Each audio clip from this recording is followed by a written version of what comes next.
Excuse me, sir. I'm sorry.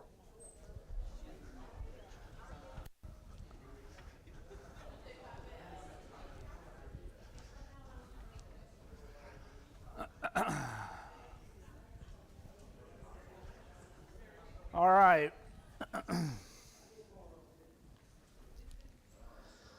We are in James chapter 3 this morning. I know people are kind of straggling in. We've got half the congregation worshiping with us from a campsite this morning, so welcome all.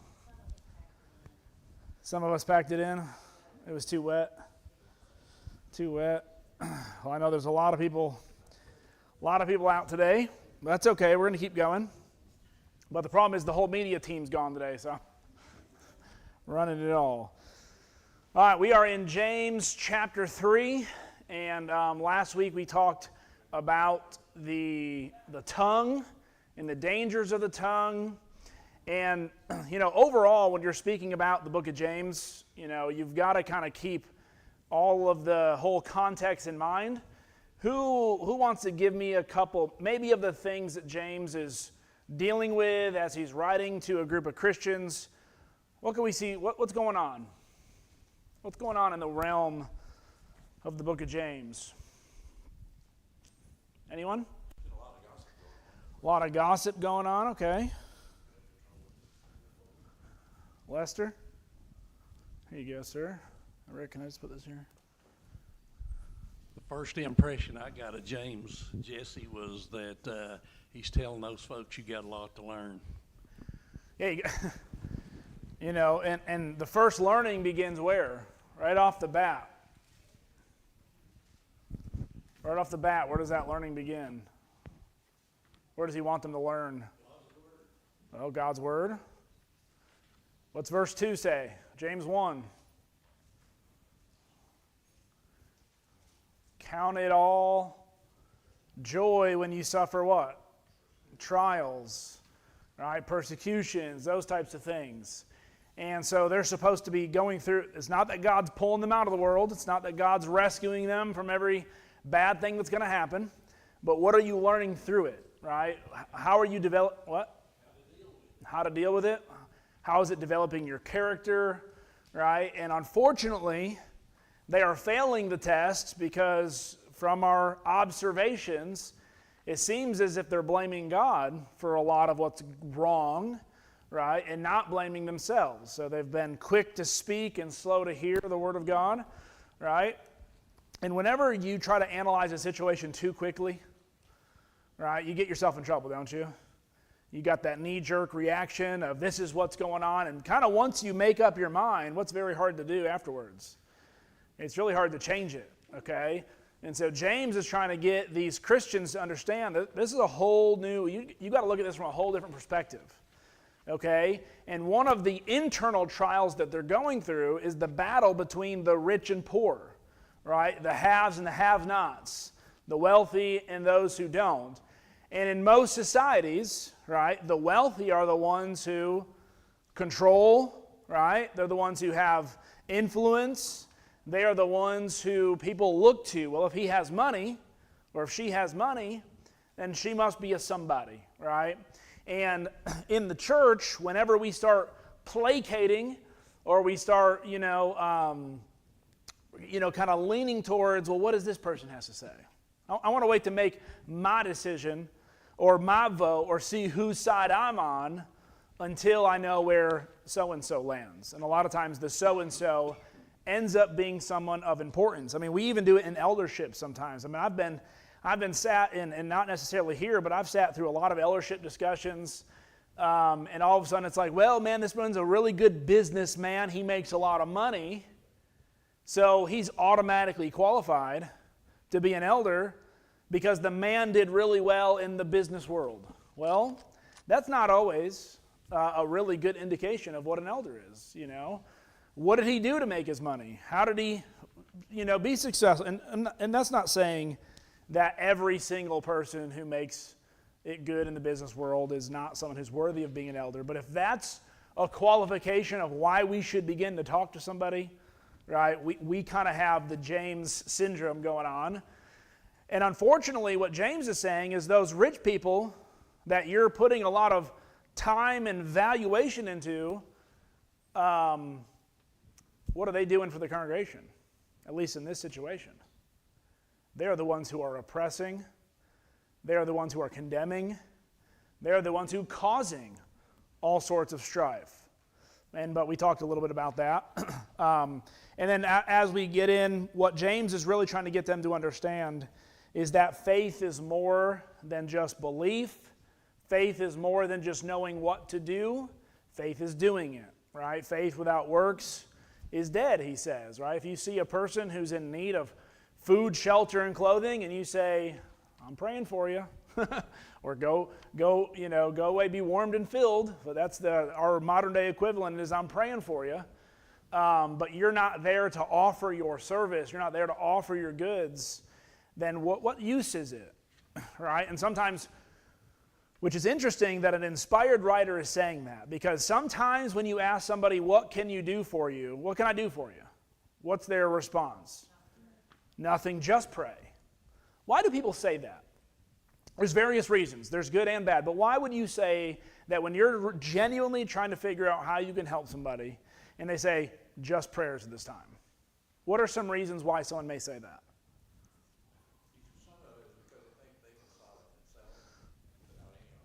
Yeah, some of it, solve it themselves. That's a whole class within itself. They don't know what they need. And I've one of the big things that I'm trying to learn is actually when you say, hey, anything I can do for you, you're actually putting more burden on them to then try to figure out what they actually need. Like, if you were in that situation, what would be helpful for you, what would be helpful for your family, just do it, right? So sometimes they really just don't know what they need, and so when they don't know what they need, they don't know what to say, so just pray.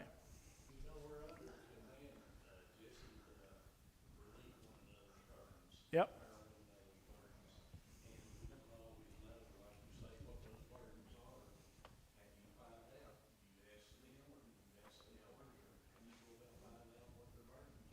Yeah, because imagine the situation in James 2, the person who's in need of food, shelter, clothing, and you go to them and say, hey, what do you need? And you don't know what their needs are yet. Let's say we don't know. And they go, just prayers. Well, they still need what? Food, shelter, clothing, but they're not willing to tell you. So it's hard to serve when someone's not willing to tell. So some people, they don't know what to ask. Anyone else? What are some other reasons?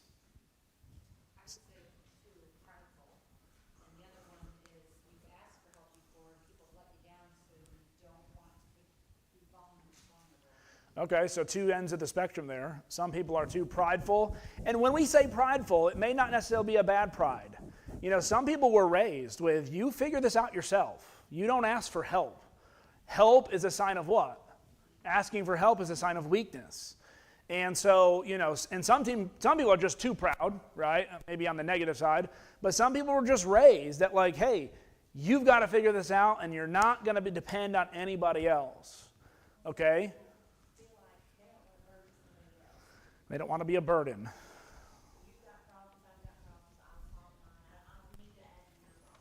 Yeah. It's interesting. A good thought experiment during all this, when someone asks you, hey, how can we help you? Imagine if you were the one asking. Because when you're asking, it's always like I know people who are willing to help everybody in the room. But guess what they've never done themselves? They've never asked for help. And that may seem noble, but what are you doing? You're stopping other people from being able to be more like you. You're stopping other people from being able to serve, right? God has put us in a family of believers, and how dare you, and I'm going to use that in a very drastic way, but how dare you think you're the only person who's allowed to help someone else and not receive any help? That's a little bit of pride too. Right? Well, I don't want to burden anybody. Okay, well then why would someone else burden you with their problems and you don't seem to have a problem with it? So assume that other people want to be like you and in your situation. And, have you ever gotten mad at someone who hasn't let you know and you've tried to ask, you've tried to infiltrate, and you find out that you could have helped them? And you're like, dude, I was right here, right? Well, that's us sometimes, isn't it? Right? How many times could we use the help? I'm not asking for that. I'll tell you right now, I'm not asking. They better find it by divine intervention somehow, but I don't want to ask for help. And part of it is there may be literally nothing you can do. And so prayers, I wanted to kind of give a positive one. Prayer is going on behalf of whom? The creator of the universe. The one who, if something's going to get worked out, who's going to work it out? It's going to be God. But you've got to, as James, you've got to be able to pray that in what? In faith. Right? Believing that God can and that God will. And those are two different things, right? We talked a little bit about that God can and God will. I don't think anyone in here doubts that God can do something. A lot of times we doubt if what? God will do something. And not because he's mean, or whatever. Sometimes we just have a view of God of very hands-off, right? That God has kind of started the world, he started the engine, he let it ride, and whatever happens, happens, And so sometimes people have a view of that. All right, so with all this discussion in mind, last week we talked about, and no wonder, why not let many of you become teachers. Because the things that are taught, the things that are said, the things that are spoken, especially from a place of authority or even assumed authority, right, can be dangerous, especially in the first century when you have the teacher, the rabbi, even in the Greek world, right, the one who can, speak on behalf of the gods. What they said was taken as the gospel truth. Okay? And so, if you're speaking before thinking, if you're speaking before hearing, if you're speaking before really digging into God's word, and you're just, like I said last week, there are some people, we'll be in the middle of a discussion, it's the first time them hearing this verse or this passage, and well, I just think, boom, and they throw it out there, and you're going, if you really thought about that, or had any other context of what's going on in this passage, why would you say that? You stop and think for a moment, right, before you speak. Because you could influence somebody else. But ultimately, what we're going to see is this section that we're going to be looking at, wisdom of God versus the wisdom of the world, is in the context of teachers. This isn't like a new branch. This isn't a new discussion, right? This is a flow from one end to the end. And so right at the last verse, verse 12 of 3, watch. Can a fig tree, my brothers, bear olives, or a grapevine produce figs? Neither can a salt pond yield fresh water. Basically, you can't curse your brother and bless God out of the same mouth. Then read this next verse in that context. Who is wise and understanding among you? Right? So the question is, not only do you want a teacher who can control their mouth, you want a teacher who also is what? Wise and understanding. And that doesn't mean wisdom of the world, it means wisdom of God. So watch, let's just read this section together. Who is wise and understanding among you? By his good conduct, let him show his works in meekness and weakness of wisdom. How does this apply to teachers? Right? If you want a teacher, you want someone who can teach, but also someone who's doing what? Who's doing? Right? I mean, who's wise among you? Right? By his good conduct, let him show his works. When do you really begin to trust somebody? When they are constantly saying, hey, guys, we need to do this better, we need to do this better, we gotta work on this. Is it somebody who is not doing it himself? Or somebody who's practicing what he preaches? Right? Practice what you preach. And so a really good analysis of someone who you want up leading you is someone who's also doing it, who's using the wisdom to understand that the words that we're saying, they're not just, they're not just words on a page. They're not just knowledge going into the brain. It actually has some usage behind it, right? So, but if you have, and we're going to analyze this a little bit more deeply, but if you have bitter jealousy, selfish ambition in your hearts. Do not boast and be false to the truth. What does bitter jealousy do to somebody? And why does he use the word bitter jealousy? Is all jealousy bad? Right? Are you allowed to be somewhat jealous of your own things? Right? Huh? God is a jealous God, right? And so when we are his and someone's trying to take us from him, what does he do? He's upset. He doesn't want it to happen. Or the other way around, when we're going off and flirting with other gods, as Israel did, or not serving and following him, what does it make him? It makes him upset, right? It makes him angry. You know, it's kind of like, I'm hoping you're all jealous over your spouses, or your kids, or, you know, your moms and dads, you know, those people who are in your family. No, that's my mom. That's my dad. That's my wife. Those are my kids. I tell my kids all the time, and I try to get them to understand, like, you won't speak to my wife like that. I don't even say your mother. I say my wife. That's my wife you're speaking to. Or if it's between the kids, hey, that's my daughter you're talking to like that. Or that's my son you're speaking to like that. You know, showing them a little bit. I'm not just angry because of the way they're behaving, but when you do that to somebody else, you're doing it to someone else's father, mother, brother, sister, right? All those types of things, husband, wife. But bitter, what does bitterness do? What is bitterness? Oh, sorry.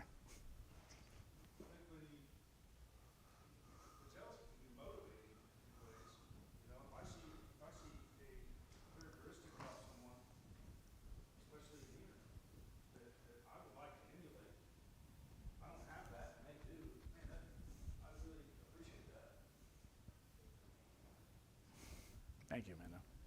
Let's get t-shirts made. Yeah, if I see a characteristic about someone that I appreciate and I would really like to emulate, that's something that can motivate me to do just that, to try to emulate them, to speak to them, ask them.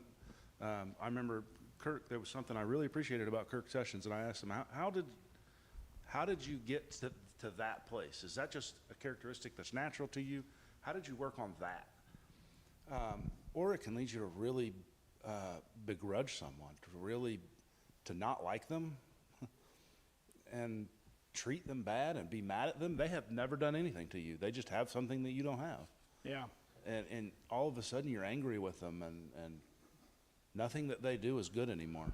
I'm going to give you a personal example on that for myself. When I was first started preaching, and this still is something that I, have to struggle with always, but it's much better now. I remember the first time I was in Meadville preaching, and we brought in someone to do a speaking event, and people spent the whole week talking about how great he was as a speaker, how great he was. They weren't even comparing me to him. They were just giving him all this praise, and I'm going, and I don't like this guy. He did nothing to me. Just the fact that other people were praising him, like, how dare you do that in front of me? I'm your guy who's up here every single day, up every time. And what you come to realize is that's bitter jealousy. And what does that cause people to do when you start getting into that not healthy competitive spirit, right? But that bitter jealousy. Imagine you have 2 or 3 teachers in a congregation, and there's bitter jealousy among the teachers. Is that going to cause problems in a church?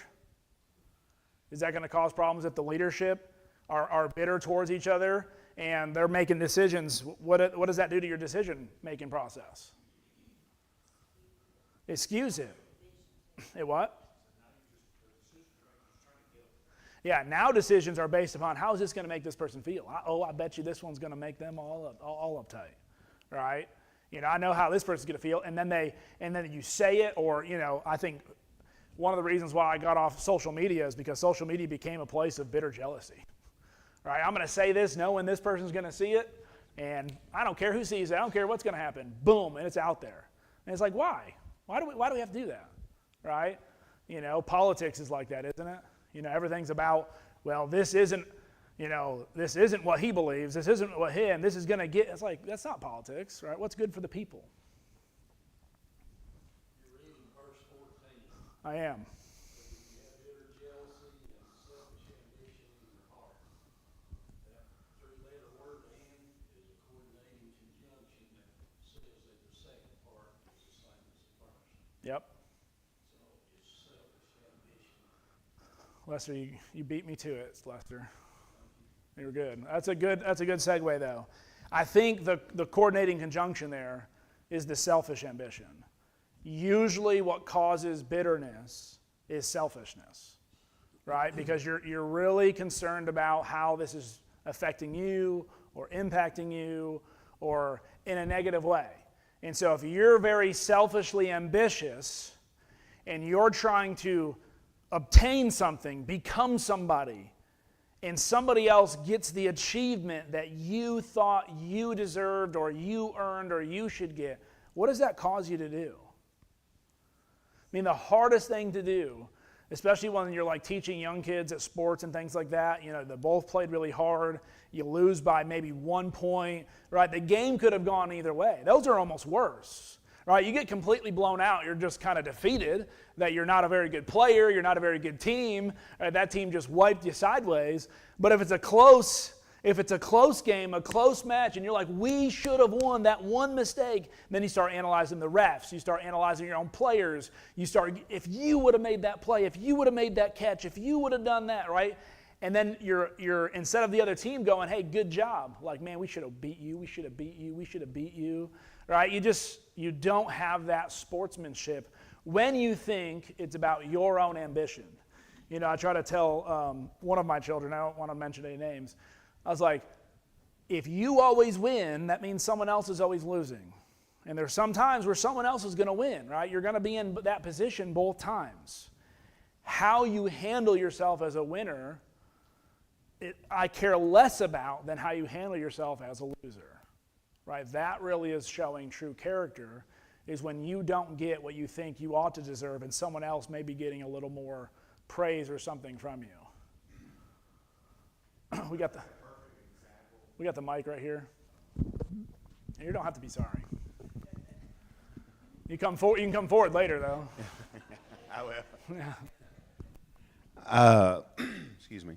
I think a perfect example that demonstrates the person who is let me get back to where who is self-seeking and is bitter is the relationship of Saul and David.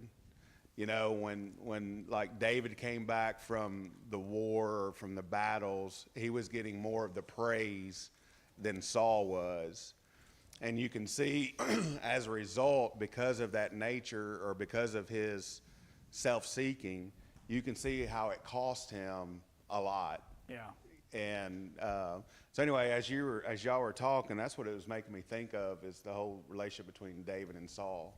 Yeah, I mean, and you think about that song that they would sing when they came back from battle. Saul's killed his thousands, David's his tens of thousands. Yeah. Saul probably wouldn't have had as much of an issue with it if they just said, hey, David has killed his tens of thousands. Right. But the fact they compared Saul to David was like, wait a minute, what am I starting to notice and see here? And that's that bitter, And once again, Saul was a good king in many ways. He was. Until his selfish ambition got in the way, until his pride got in the way, and he thought he knew better than God. And that's ultimately the goal we're looking for is when you have a proudful teacher, it's no longer about glorifying God, it's about glorifying him. It's about glorifying self. Okay? And once again, we talked about this. This attitude trickles from the leadership where? If you have a fractured congregation, I guarantee you'll find it first in the leadership. You'll find it there first. Or somewhere up in that echelon, you're going to find it from top bottom. Okay? Because you ever work for a really good company because, or you go to a really good place, it's because the top people are just like fantastic people and you just want to be like them, right? And they kind of create the environment. Well, James, once again, it's why the Old Testament is so harsh on the prophets and the leaders and the rulers, because as go the rulers, as go the nation, right? And it's the same thing in a church. It's why we got to be very careful who we let, lead and guide and direct us. So do not boast and be false to the truth, which the boasting obviously comes in with selfish ambition. It's about them. And whenever your motivation changes, does the truth matter as much anymore? What happens to the truth? It becomes secondary to what people think about you.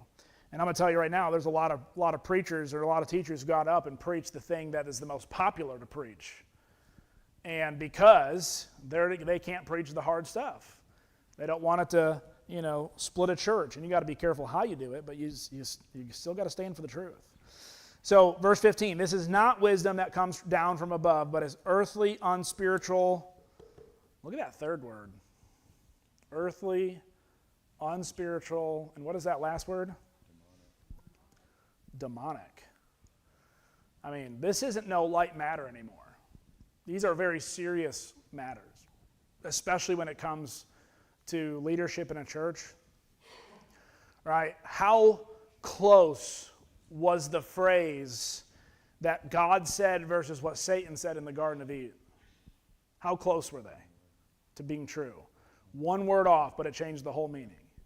Right? I know that's such a simple analogy, but it's a powerful analogy. That a lot of times a person can position themselves as if they are preaching the whole truth, but they're subtly doing what in their messaging?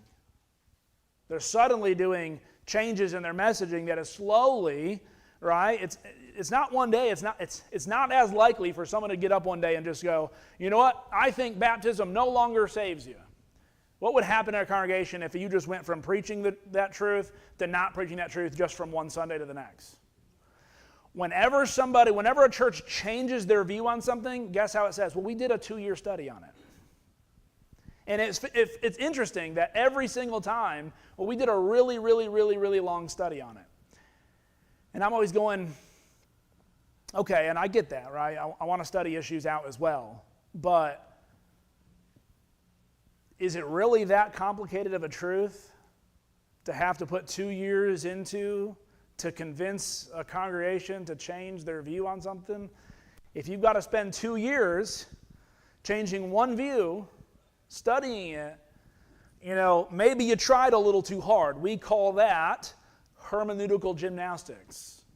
Okay? Or if you jump over here to jump to here to jump to here to jump to here to jump to here to jump to here to jump to here, and then finally come to this conclusion, if you take this presupposition, this presupposition, this presupposition, and I can convince you on all those presuppositions, and there's 7 or 8 build-up before there's a truth, right? That's a slow change. It doesn't happen overnight. All right? But this is demonic. I mean, this is Satan's work. Satan's work is to infiltrate congregations. And once again, he knows he's not going to do that just by, having a false preacher getting up here one day and just preaching something completely and utterly so false and so far from the truth. Everyone's going to go, get out of here. Right? Get out of here. But what will he do? He'll take a person that everybody loves and respects, a person who has deep seeds in the congregation, who will start calling people, who will start texting people, who will start a movement before it ever kind of presents itself up here, right? And it will slowly begin to change people's minds and infiltrate, right? In Acts chapter 20, what does Paul warn the elders at Ephesus about? Where are wolves going to come from? They're not going to come from the outside. They're going to come from inside. And so we got to be diligent and always prepared. Earthly, unspiritual, demonic. For where, and this is verse 16, where jealousy and selfish ambition exists, there will be disorder and every vile practice. What happens when competition gets to the point of unhealthy, which, probably in the church, competition is probably always a little unhealthy. But there's some fun competition every now and then we'll do. But when it starts really becoming about yourself and pride, what are you going to then start doing to the other person? Isn't that where gossip and slander, and that's where, you start cutting people out from underneath them, that's where the vile practices begin, okay?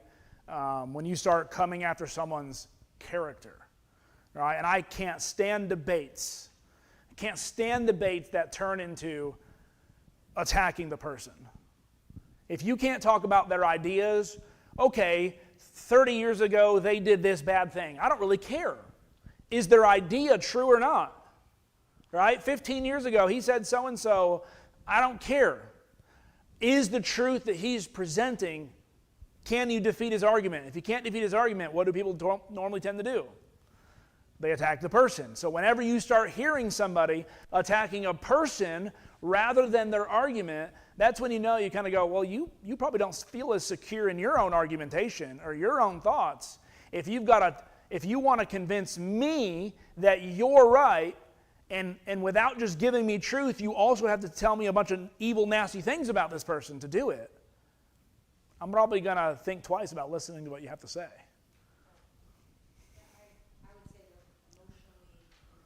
Yeah. Emotionally immature is that would probably be, especially in this realm, that'd probably how it started, right? Emotionally immature. Because a lot of people, they do really well when they're getting the attaboys, when they're getting the compliments, when they're getting the, and they're healthy people when all that stuff is coming in and it's a very healthy, attaboy, you're doing good job. They need the recognition. They need somebody to, give them 10 likes on their Facebook posts, or they need someone, and if someone doesn't, it's the end of the world, right? I only got 7 this time. I got 11 last time, right? And that starts very young, by the way. That starts very young, and it's one of the reasons why we got to be so careful about some of these things we allow our kids to get into, because if they learn these practices when they're very young and they have a very unhealthy, immature, emotional life, what is that going to translate when one day they are the CEO of a company, or they are a leader over a group, they are in charge of 15 or 20 employees? That's just not going to be a fun environment, right? I'm sure you've all worked for people who are emotionally immature, right? And there's something about even becoming an elder sometimes. I know there have been people who are like the greatest of people, and then they become an elder, and it's like, wow, this is a different person now. Or they get some authority, they get in some kind of leadership. Like, I think you just need to go back to just being a regular member again, because you were doing really well when you were there.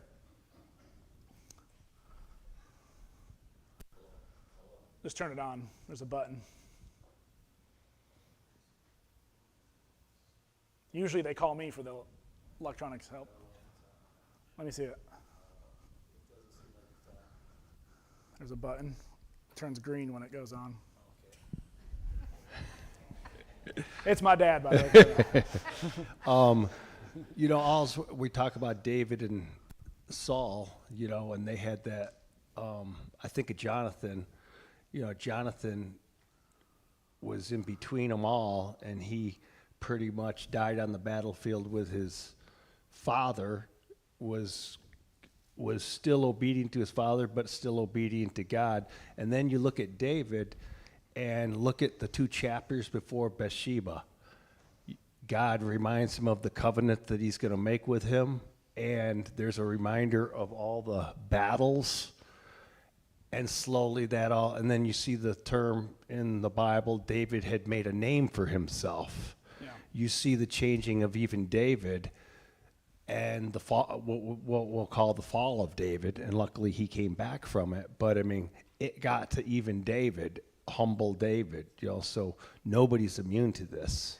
Yeah, that's why the Bible says, take heed lest you fall. I'm just telling you right now, there's not a single person in this world who's not susceptible to falling in every way that Satan has a tool, okay? Satan has tools, and he knows how to get to you even when you don't think he can. Okay? And I think the opposite of this, I think of Joseph in all of this too. Joseph had a very good opportunity to have that selfish ambition, all of that, and to really use his power to destroy his family. And instead, what does he say in Genesis chapter 50? What is his whole summary of all the stuff that happened from when he was younger till the position of after his father dies? You meant it for evil, God meant it for good. That perspective alone, did Joseph have more reason to be bitter than anybody else? Did he have more reason to have ambition over everybody else? 12 years old, he was given dreams about being a king. And, I know me and Justin kind of laugh about this sometimes, but it almost seems like if you're going to present that dream before your brothers who are older than you and go, hey, one of these days, look what God's told me. I'm going to tell you right now, my younger brother comes out of that, he's getting, get out of here. Who do you think you are? Right? It's kind of like when David shows up the battlefield with Goliath. And all his brothers in the army, they're all scared, even Saul. And David shows up and is like, who is this uncircumcised Philistine? They're going, who are you? Go back home. You haven't been out the war. You haven't seen him yet. I haven't seen him, but I do know my God. I knew he's already delivered me with the lion and the bear, right? And this uncircumcised Philistine's no different, okay? And don't you want a leader that's like that? That even when everybody can go, you know what? I don't necessarily agree with what you did, but I can see why you did it, right? Like Joseph. Joseph did the right thing, but I'm going to tell you right now, if he threw them all in prison, or maybe made them, go to prison the 2 years that he was in, or however many years he was in, you kind of got what you deserved. Joseph, you should have behaved a little better. But all of us would have at least gone, I get that, I understand that, but a lot of us don't get what Joseph did. You want to know why? Because we wouldn't have done it.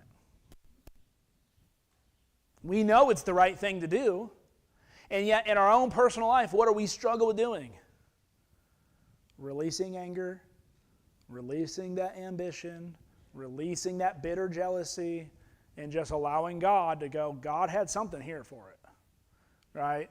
And that's sometimes the difference, is not knowing everything that God is doing, but knowing that God is doing something. So, look at verse 17, and I want to focus a little bit here. But wisdom from above is first pure. This word for pure is unmixed motive. That's the term in the Greek. It means unmixed motive. So a pure person is someone who has what? A clear, intentional motive. You could be pure evil motive or pure good motive, but he's using it here in the positive. You have a singular motivation. Why is Jesse up here speaking every day? If you think it's up here because I'm trying to gain an audience, right? Or if I was up here trying to gain an audience and trying to make everybody think that Jesse's, somebody, isn't that going to come out pretty quickly? Right? That's going to expose itself. But how is that going to change the way I teach and what I do? It's going to change me fundamentally, right? But if the motive is pure, and he may not always, say things that are the smartest, or thought things out, but if you can at least go, well, we at least have this motive that he's trying to serve God. What are you apt to do with someone who you know has a pure motive? You forgive, you tolerate a little more, right? There's more grace in there. That's why when some people are extended grace, it's because they deserve it. They're a good person. They're driven by serving God. And when they make a mistake, we kind of go, we'll let that one slide. That's not their character. But if there's a person over here, I don't know why I always point the good over here and the bad over here. It's just sorry. The left and the right kind of thing. But if you got a person over here who's constantly, they've spoken, their actions are very much a self-motivated. When they make a mistake, what are we unwilling to do? It's very hard to do. Forgive and let go, because we know their motive. Mike, you pass the mic back.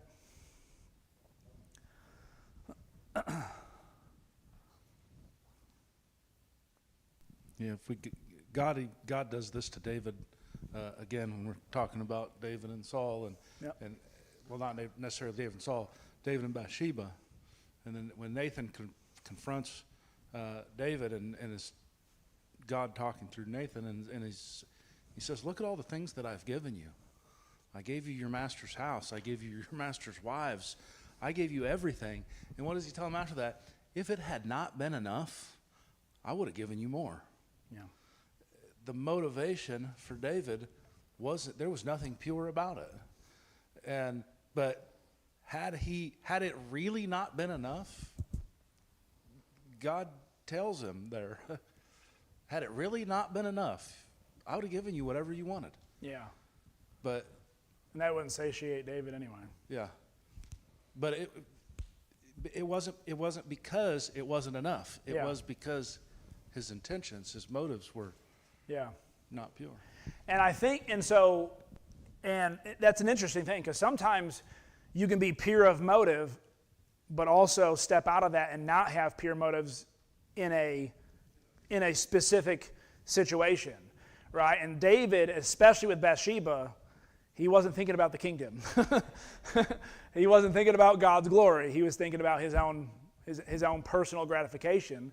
And then what decisions did he make after that? To me, the decisions that follow Bathsheba are more damaging than, and I know that's a harsh thing to say, but it happens in the workplace all the time, sexual immorality, right?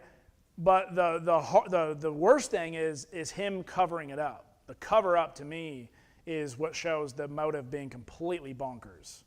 So is it really, ambition is not bad, it's what's the drive behind you. Yeah, and what you're, Self-serving, or is it to do good for others and glorify God? yeah. I mean, you can't do anything with anybody who doesn't have some ambition, right? We all know how hard is it to motivate a person who's not motivated, right? It's impossible, right? It's like, man, you know what to do, just get up and do it. They got to have some ambition, but the ambition has to be pure in motive, in service or glorifying God, right? And but yes, yeah, ambition's not bad, but what are you going after is the scary thing. Really scary thing is David never came to himself. He needed an intervention from someone from the outside who David had the power to kill him Yeah, if he so desired. yeah. I mean, but David never came to himself. That's how deep in he was. And that's the problem with sin. When you begin to justify or cover up, you almost have to believe it yourself. Have you ever met somebody who's like told a lie long enough that like you realize that didn't happen? Like it didn't happen that way. But they have told that story out loud into themselves, because if they don't believe it, how convincing is it going to be in their storytelling or when they're covering it up? Right? And sometimes you need someone to come, no, we're going to call this out right here and right now. And that's exactly what James does, right? This is what James is doing. He starts off, hey, it's your brother James. I know you guys are suffering. Count it all joy when you're going through various trials. Once again, we've talked about that before. Imagine if you were going through a serious trial and someone said, hey, why don't you cheer up a little bit? Put a smile on. Count it all joy when you're suffering this trial. You'd go, get out of my house, all right? Get out of my neighborhood. But I don't think that's the situation. It's not someone going through a trial and suffering and they're sad.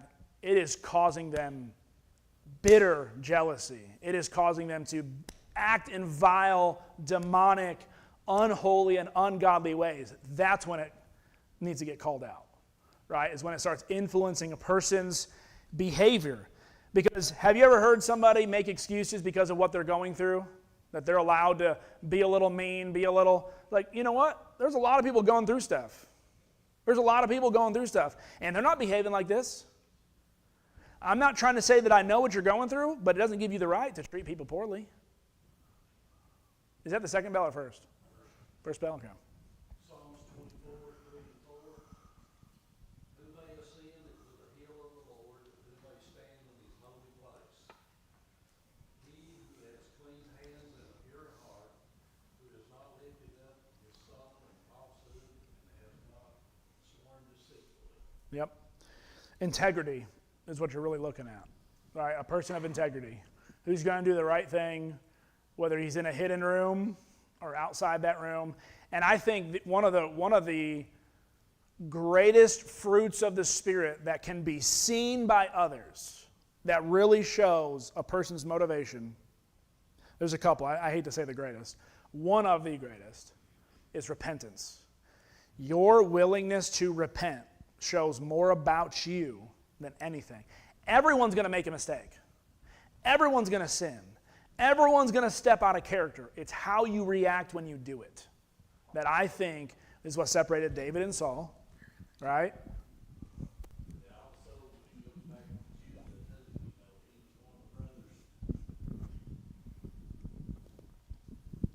Judah was one of the brothers that allowed Joseph to be carried off in Egypt in bondage.